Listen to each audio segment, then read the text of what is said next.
നിർമ്മല ഹൃദയ പ്രതിഷ്ഠ 18-ാം ദിനം. നിർമ്മല ഹൃദയ പ്രതിഷ്ഠ ഏറ്റവും അടുത്ത ഒരുക്കം. അവൻ്റെ അമ്മ അവനോട് പറഞ്ഞു, മകനെ, നീ ഞങ്ങളോട് ഇങ്ങനെ ചെയ്തതെന്ത്? നിന്റെ പിതാവും ഞാനും ഉത്കണ്ഠയോടെ നിന്നെ അന്വേഷിക്കുകയായിരുന്നു. ലൂക്കാസ് സുവിശേഷം 2-ാം അധ്യായം 48-ാം തിരുവചനം. യോസേപ്പിതാവിൻ്റെ ആത്മീയ പിതൃത്വത്തിൽ നമ്മെ തന്നെ ഭരമേൽപ്പിക്കാം. ഉണ്ണിമിശിഹ വിശ്വസിച്ച് സംരക്ഷണവും സ്നേഹവും സ്വീകരിച്ച നമ്മുടെ ആത്മീയ പാലകനെ നമുക്കും വിശ്വസിക്കാം. ഏറ്റവും അടിയുറച്ച വിശ്വാസത്തോടെ തിരുക്കുടുംബ പാലകൻ്റെ നിർമ്മല ഹൃദയത്തിൽ നമ്മെയും നമ്മുടെ കുടുംബത്തെയും മക്കളെയും നിയോഗങ്ങളെയും സമർപ്പിക്കാം.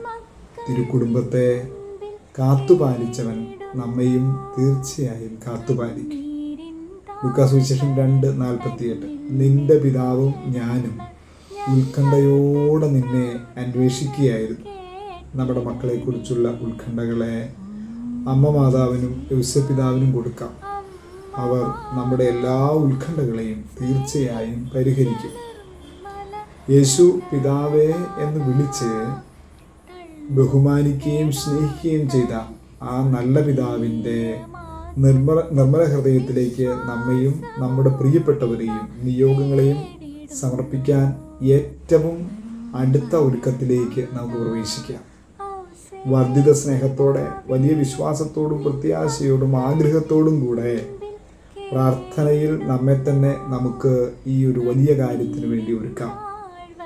പിതാവായ ദൈവം വിശ്വസിച്ച, പുത്രൻ തമ്പുരാൻ വിശ്വസിച്ച, പരിശുദ്ധാത്മാവായ ദൈവത്തിൻ്റെ മണവാട്ടി വിശ്വസിച്ച ആ നിത്യ നിർമ്മല ഹൃദയത്തിൽ നമുക്കും വിശ്വാസമർപ്പിക്കാം. അങ്ങനെ വിശ്വാസമർപ്പിച്ചുകൊണ്ട് നമ്മെ ആ ഹൃദയത്തിൽ സമർപ്പിക്കാൻ പ്രാർത്ഥനയോടെ നമുക്കൊരുങ്ങാം. നമ്മുടെ നിയോഗങ്ങളെ സമർപ്പിച്ചുകൊണ്ട് നമുക്ക് വിശ്വാസത്തോടെ പ്രാർത്ഥിക്കാം. ഉണ്ണിമിശിഹ പറ്റിച്ചേർന്ന് കിടന്ന അങ്ങയുടെ നിർമ്മല ഹൃദയത്തിലേക്ക് വിശ്വാസത്തോടെ ഞങ്ങളെയും ഞങ്ങളുടെ കുടുംബങ്ങളെയും നിയോഗങ്ങളെയും സമർപ്പിച്ച് പ്രാർത്ഥിക്കുന്നു.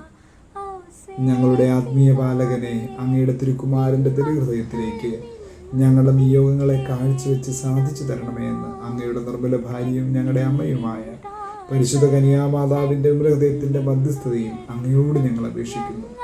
ഈശോയുടെ തിരുഹൃദയത്തിനും മറിയത്തിൻ്റെ വിമല ഹൃദയത്തിനും മാറോസേ പിതാവിൻ്റെ നിർമ്മല ഹൃദയത്തിനും നിത്യം സ്തുതി ഉണ്ടായിരിക്കട്ടെ. ആമേൻ.